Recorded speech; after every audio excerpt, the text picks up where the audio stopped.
پہلو بھی شکستہ ہے، تربت بھی شکستہ ہے، پہلو بھی شکستہ ہے، تربت بھی شکستہ ہے، پہلو بھی شکستہ ہے۔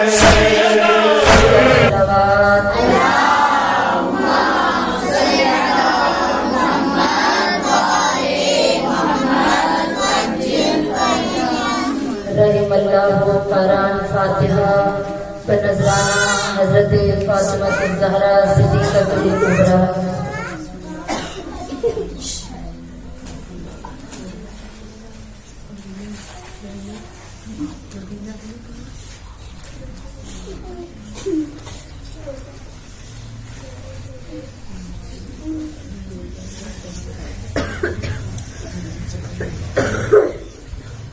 محمد وآل محمد صلوات۔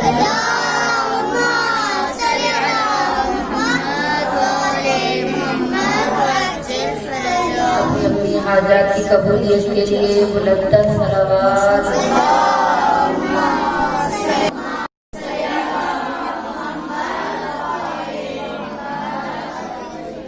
اس پاک محفل میں مخدوم عالم طاہرہ صدیقہ محدثہ بی بی کی آمد کے لیے بلند تر صلوات۔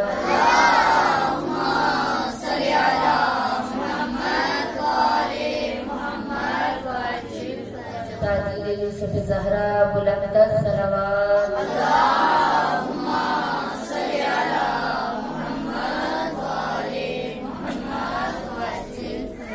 اعوذ باللہ من الشیطان الرجیم، بسم اللہ الرحمن الرحیم، افوض امری الی اللہ ان اللہ بصیر بالعباد فسیکفیکہم اللہ وہو السمیع العلیم۔ صلوات۔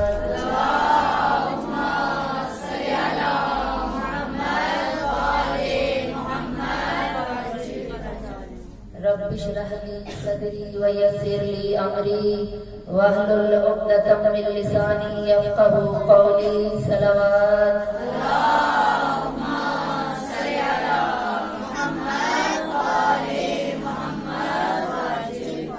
بسم الله الرحمن الرحيم، الحمد لله الذي لا يبلغ مدحته القائلون ولا يحصي نعماءه العادون ولا يعدي حقه المجتهدون، الذي ليس لصفوته حد محدود ولا نعت ممدود، فطر الخلائق بقدرته ونشر الرياح برحمته، ثم الصلاة والسلام على أشرف الأنبياء والمرسلين وخاتم النبيين أبي القاسم محمد۔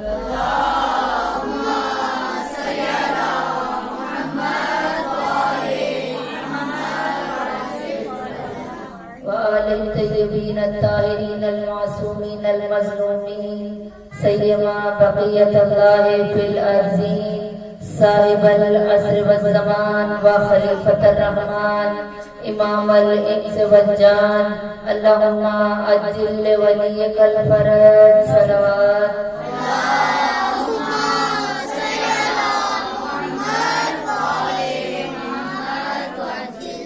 اما بعد فقد قال رسول اللہ صلی اللہ علیہ وآلہ وسلم، الفاطمۃ سیدۃ النساء العالمین۔ صلوات۔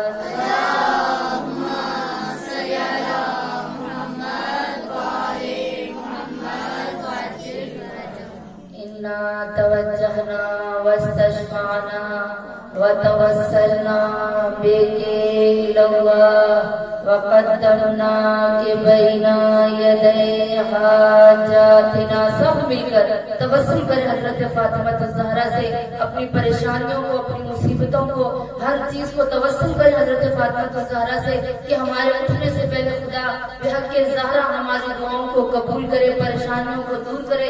اپنی اپنی حاجات کو اپنے ذہنوں میں رکھتے ہوئے کہیں یا وجیہتا عند اللہ اشفعی لنا عند اللہ یا وجیہتا عند اللہ اشفعی لنا عند اللہ یا وجیہتا عند اللہ اشفعی لنا عند اللہ.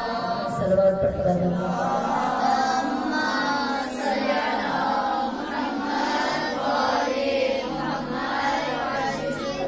نعرہ تکبیر، نعرہ تکبیر، نعرہ رسالت، نعرہ رسالت، نعرہ حیدری، حیدری. ذرا بیدار ہو کر بولے نعرہ حیدری، ذرا بھی صدا میں پکارے نعرہ حیدری، ذرا جوڑ سے بولے نعرہ حیدری، صدا میں کہیں نعرہ حیدری. ان کا یہ عقیدہ ہے کہ علی کا نام لینے سے ختم قرآن کا ثواب ملتا ہے. ہاتھوں کو بلند کرے کہ نجف کا والی ہماری صدا پر لبیک کہے اور کہے کہ میرے چاہنے والے مجھے پکار رہے نعرہ حیدری، حیدری، حیدری، حیدری. محمد والے محمد صلوات.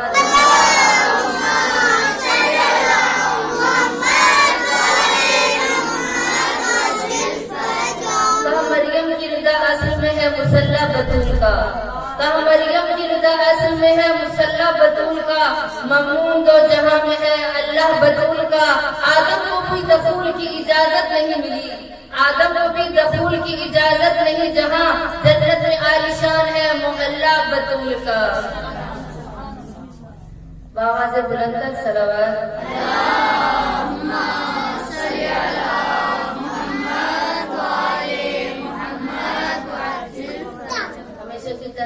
سب سے پہلے تمام تر تعریفیں اس پروردگار عالم کے لیے کہ جس نے ہمیں سفرے حضرت فاطمہ الزہرا پر اکٹھا کیا کہ یہ سفرہ کہ جو ایام فاطمیہ کے نام سے ہم نے اس دسترخوان کو بچھایا ہے کہ اس دسترخوان پر ہم نے آ کر صرف اپنے جسم کی غذا نہیں لینی، صرف تبرک حضرت فاطمہ الزہرا کو نہیں کھانا، ہم نے اپنے روح کی غذا بھی لینی.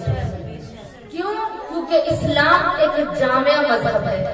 اسلام ایک ایسا مذہب ہے کہ جس کے ذریعے اللہ نے اپنی پہچان کروائی. اسلام جہاں پہ حقوق اللہ کو بیان کر رہا ہے وہاں پہ حقوق العباد کو بھی بیان کر رہا ہے. یہ مجالس ذریعہ ہے اسلام کی پہچان کا.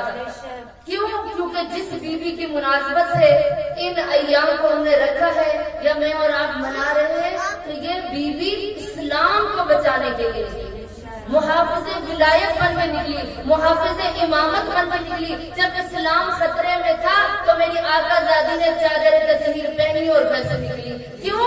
کہ شام قیامت تک آنے والی خواتین کو بتایا کہ یاد رکھنا کہ جب بھی اسلام پر مشکل وقت پڑے اور کوئی بھی غیرت مند مرد مدینے سے باہر نہیں نکلا علی کا دفاع کرنے کے لیے، امامت کا دفاع کرنے کے لیے، محافظ امام بن کر کوئی جب نہیں نکلا جو کلمہ تو پڑھتے تھے، جو مسلمان ہونے کا دعویٰ تو کرتے تھے، لیکن کوئی بھی علی کا دفاع کرنے کے لیے نہیں نکلا. یعنی علی کا دفاع میری آقا ذاتی اس لیے نہیں کر رہی تھی عزیزان گرامی کہ وہ ان کے شوہر ہے، وہ حسنین کے بابا ہے، یا علی کی جو جانشینی کا اعلان رسول کر کے گئے تھے اس لیے نہیں نکلی. بلکہ کیوں نکلی؟ کیونکہ اس وقت ضرورت تھی اسلام میں علی جیسے سپاہ سالار کی، علی جیسے سخی کی ضرورت تھی، علی جیسے شجاع کی ضرورت تھی. اس لیے میری آقا زادی نکلی اپنی ان بیویوں کو بتانے کے لیے کہ جب بھی اسلام پر مشکل وقت آئے تو یہ نہ سمجھنا کہ تم گھر میں عبادت کرو گے تو تمہاری عبادت کافی ہے، یہ نہ سمجھنا گھر میں بیٹھ کے بچوں کی تربیت کرو گے تو کافی ہے. نہیں عزیزان گرامی، جب اسلام پر وقت پڑا تو سب سے بڑی عابدہ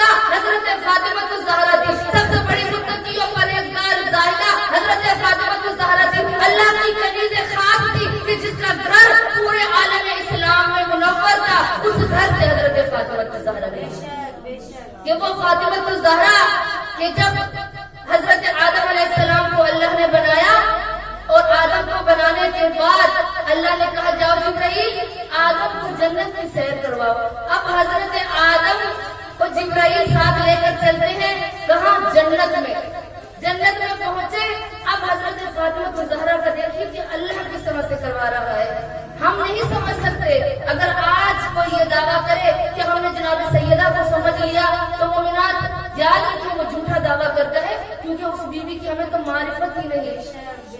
اس کی معرفت یا اللہ کو ہے یا رسول خدا کو ہے یا علی ابن ابی طالب کو ہے. ہم نہیں سمجھتے اپنے آقازادی کو. ان کی زندگی کو ہم پڑھ تو سکتے ہیں لیکن فالو نہیں کر سکتے. کیوں؟ کیونکہ ہمیں دنیا نے گھیرا ہوا ہے. ہمیں دنیا کی محبت ہے. وہ شہوات ہمارے اندر ہے. وہ پہ مال دنیا ہمارے اندر ہے. ہم کیا جناب سیدہ کو سمجھیں گے؟ اب جناب سیدہ کو سمجھانے کے لیے اللہ نے حضرت آدم جب جبرائیل کے ساتھ جنت میں گئے, اب جنت میں جناب جبرائیل کو جنت کی سیر کروا رہے. حضرت آدم نے سیر کر لی. اب دیکھا کہ ایک ایسا شجرہ ہے جس کو شجرہ طیبہ کہتے ہیں. اب حضرت آدم شجرہ طیبہ کے قریب آئے تو کیا دیکھتے ہیں کہ کچھ حجاب ہے جو پنجتن پاک کا نور ہے, انوار خمسہ جسے کہا جاتا ہے. کہا وہ نور ہے اور ہر ایک نور کے اوپر کچھ حجاب ہے, کچھ پردے ہیں. عزیزان گرامی آپ کی توجہ کی طالب ہوں. اب جب نوروں کے اوپر ان حجابوں کے اوپر حجاب دیکھا تو حضرت آدم نے اللہ سے, حضرت آدم نے جبرائیل سے سوال کیا کہ یا جبرائیل مجھے بتا کہ یہ پردوں میں پہلا پردہ کون سا ہے؟ اب جبرائیل بتاتے ہیں آدم کو یہ پہلا جو پردہ ہے یہ حجاب نبوت ہے, یہ جو دوسرا پردہ ہے یہ حجاب امامت ہے, یہ جو تیسرا پردہ ہے یہ بھی حجاب ولی ہے, اب یہ جو چوتھا پردہ ہے یہ بھی حجاب امامت ہے. اب ایک پردہ ایسا آیا کہ حضرت جبرائیل خاموش ہو گئے. جبرائیل جب خاموش ہوئے آدم نے سوال کیا جبرائیل تو جنت میں کی سیر کروانے آیا ہے, تو کیوں خاموش ہو گیا ہے؟ اب جبرائیل خاموش ہوئے. کہا بتا جبرائیل یہ حجابوں میں حجاب جو چھپا ہوا ہے, یہ پردوں کے اندر پردہ, یہ حجابوں کے اندر حجاب کس کا ہے؟ اب جبرائیل خاموش ہے اور خدا کی قدرت میں گویا ہوئی. ادھر شاعر نے قلم اٹھایا اور خدا کی اس آواز کو قلم بند کیا. کا حجاب عصمت ہے نام اس کا, یہ وجہ عین رسول بھی ہے. کا حجاب عصمت ہے نام اس کا, یہ وجہ عین رسول بھی ہے. زمین پہ ہو تو علی کی زوجہ, ارض پہ ہو بطول بھی ہے. یہی سے آغاز ہے امامت, یہی پہ پنجتن کا خاتمہ ہے. نظر اٹھا کے نہ دیکھ آدم حجاب عصمت میں فاطمہ ہے.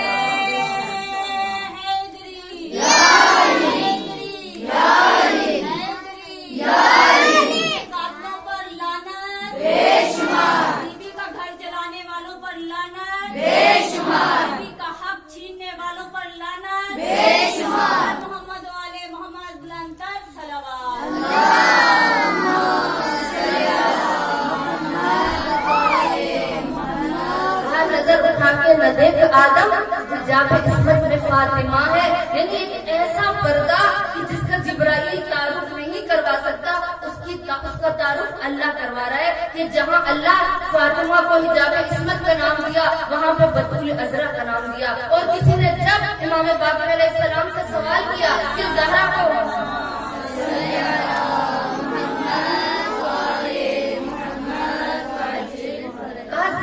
زہرا کیوں کہتے ہیں؟ کہا کہ تم نہیں دیکھتے ہو کہ جب میری دادی جب آتی ہے نا محراب عبادت میں تو اللہ کا نور جو ہے اس طرح زمین سے ساطع ہوتا ہے, اس طرح سے ساطع ہوتا ہے کہ ایسا اس گھر سے نور نکلتا ہے کہ جو تمام عالمین پہ آسمان پر رہنے والے ملائکہ کو, آسمان پر رہنے والے نوروں کی جو آنکھیں چلی آ جاتی ہیں ان کو نظر نہیں آتا, ان کو سمجھ نہیں آتی. کیوں؟ کیونکہ زہرا عبادت کر رہی ہوتی ہے.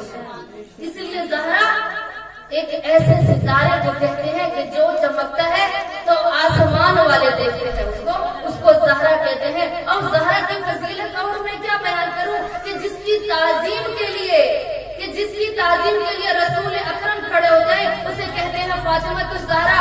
وہ رحمت للعالمین نبی جو تمام انبیاء کا سردار ہے, تمام انبیاء پر اطاعت واجب ہے رسول کی, اور رسول جس کی تعظیم کرتے ہیں اس کو کہتے ہیں حضرت فاطمہ الزہرا جو رسول کی بیٹی ہے اور علی کی زوجہ ہے. کہ آج ہم تمام لوگوں کے لیے جو حلالہ مشکلات ہے وہ حیدر کرا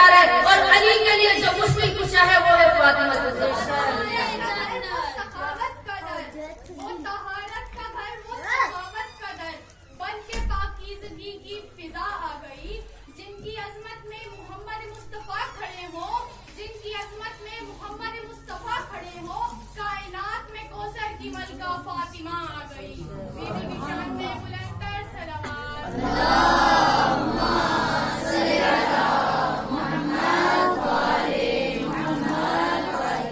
تو مومنات، اب اسلام حضرت فاطمہ الزہرا کی سیرت کا نام ہے۔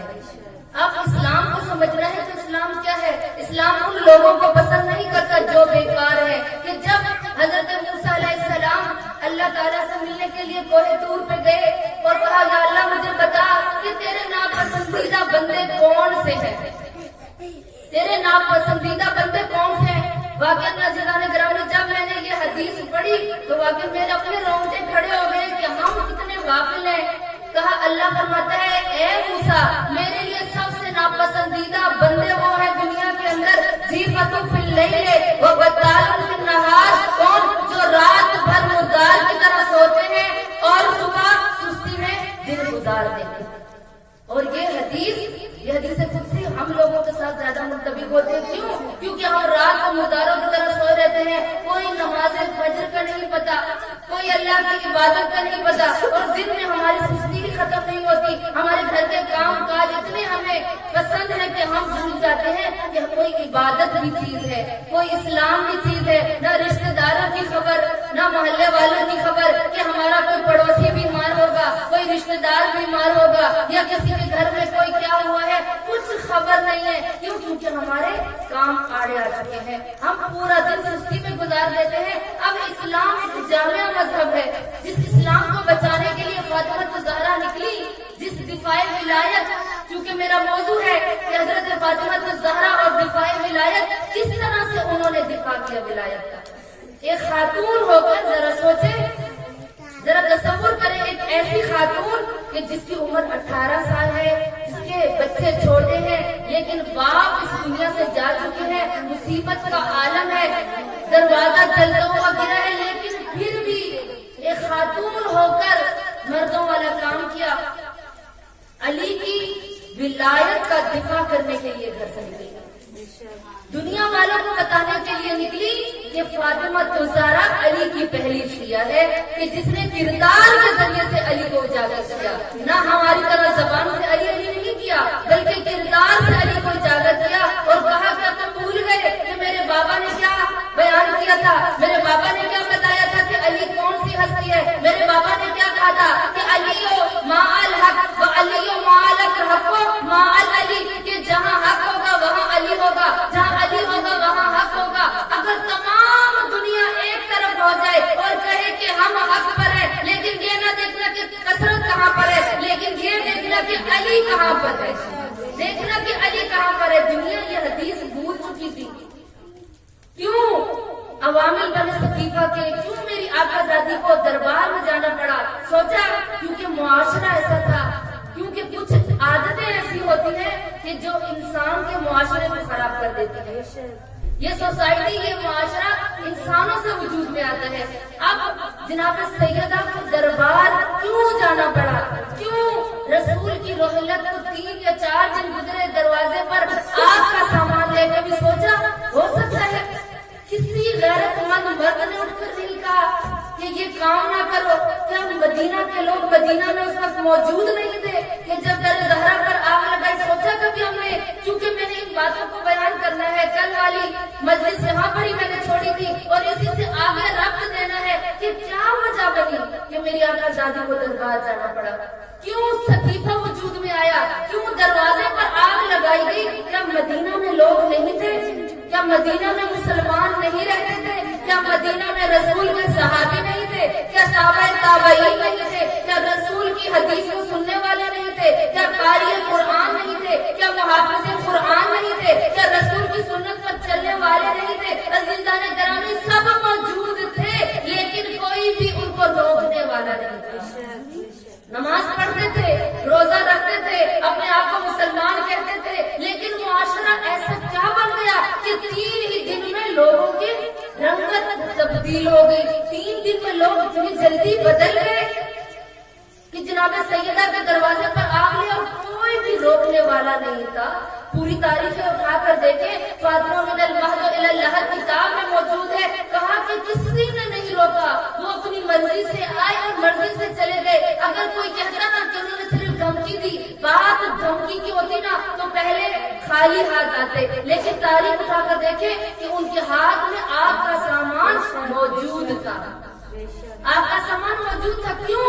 کیونکہ وہ معاشرہ ایسا ہو گیا تھا, وہ کلچر ایسا آ گیا تھا کہ رسول نے, کل میں نے اس بات کو بیان کیا, رسول پیدا مکہ میں ہوئے, رسول مکہ میں رہتے تھے, سارے قریش کے لوگ مکہ میں رہتے تھے. تاریخ سے جو محبت کرنے والی خواتین اور میری بہنیں بیٹھی ہیں, ذرا آپ دیکھیے مکہ میں رسول پیدا ہوئے, مکہ میں ہی رسول کے ساری آباء و اجداد رہتے تھے, سارے بنی قریش کے لوگ مکہ میں رہتے تھے. رسول نے کتنی تبلیغ کی؟ 13 سال.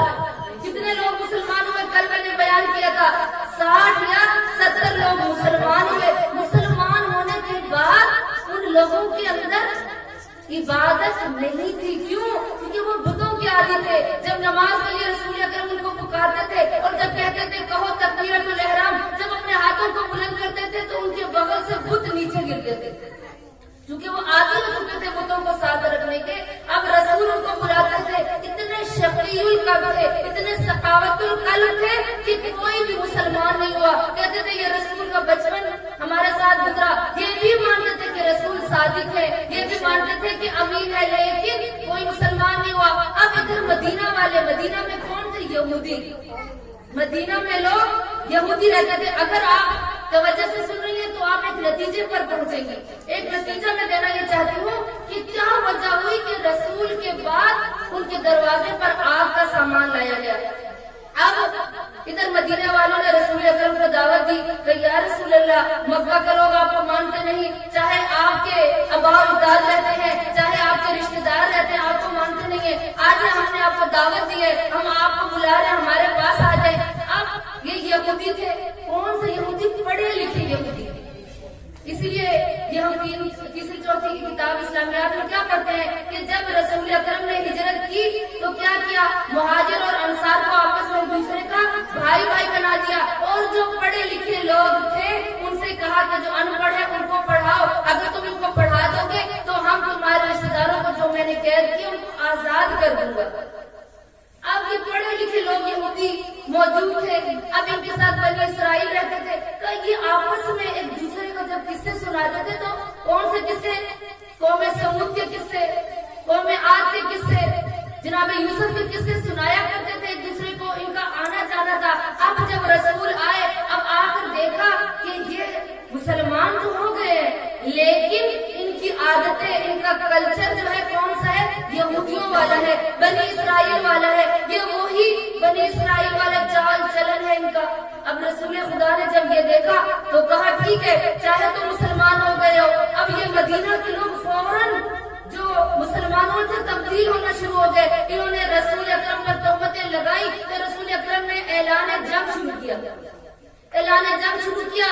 اور قصہ مختصر, جب جنگیں ہوئی, کوئی خوارج بن گیا, کوئی ان کو کتنے کفار تھے, کتنے مسلمان ہوئے. ان کو جب رسول اکرم نے علی ابن ابی طالب کے ذریعے ان کے بڑے بڑے سرماؤں کو قتل کیا, اب ان کے اندر ظاہراً تو مسلمان ہو چکے تھے لیکن ان کی عبادت جو ان کے اندر ان کی ریاضت تھی وہ نہیں آئی تھی. ان کا کلچر یہودیوں والا تھا. ظاہراً تو تھے لیکن یہ منافق تھے. اب رسول کے سامنے بول نہیں سکتے تھے. مکہ میں تھا ابتدائی اسلام اور اب مدینہ کے اندر انتہائی اسلام یہ تھی کہ یہ لوگ مسلمان ہو گئے, لیکن علی سے کا بغض ان کے دلوں میں پڑتا رہا, پلتا رہا.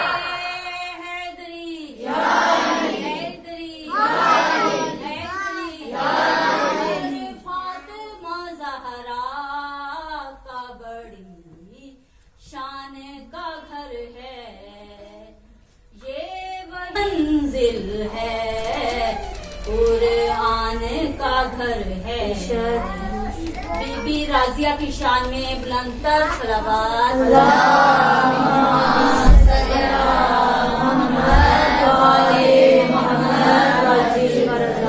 اب علی کو کچھ کہہ نہیں سکتے تھے کیونکہ آڑے رسول آ جاتے تھے, لیکن تعصب ان کا جاری رہا.